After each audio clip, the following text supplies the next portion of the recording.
Le problème, là, la raison pourquoi les médecins spécialistes sont pas capables d'avoir ce qu'ils veulent, puis ont le tort là-dedans, puis pourquoi le gouvernement est pas capable de gérer ce système-là comme du monde puis avoir ce qu'il veut, lui, il aimerait ça réduire les temps d'attente des affaires de même, c'est que le fucking système, ça peut pas marcher. Les systèmes planifiés de manière centrale ne fonctionnent jamais.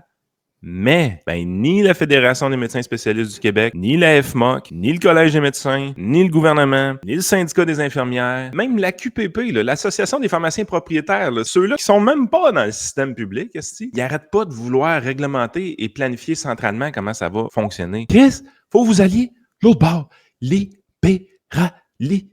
Asti. Ben oui, parce que de toute façon, il y a un double discours au niveau du gouvernement. C'est que d'un côté, ils mettent de la pression sur les médecins puis les directives qu'ils envoient dans les hôpitaux, c'est arrêter de faire tel test, on étire telle affaire, arrêter de faire telle affaire. Ça, maintenant, on voudrait plus que ce soit couvert. Et de l'autre, ils disent prenez plus de patients, soignez plus de monde, donc faites plus de tests, faites plus de gestes. En réalité, ils veulent pas qu'il y ait plus de monde soigné puis qu'il y ait plus de gestes médicaux de poser parce qu'à chaque fois, ça lui coûte de quoi. Fait qu'en réalité, ce qu'ils veulent, là, c'est faire croire aux Québécois qui ont pris les moyens pour les soigner et que ça change pas. Des actions de symbolisme. Parce que le temps d'attente, comme l'avait très bien expliqué Jean-Luc Miguet il y a longtemps, c'est la manière pour ce système-là de gérer ses coûts. Il y a une gestion de l'offre dans le système de santé. Oui. La gestion de l'offre, là, c'est une offre médicale de remplacement de hanches, mettons.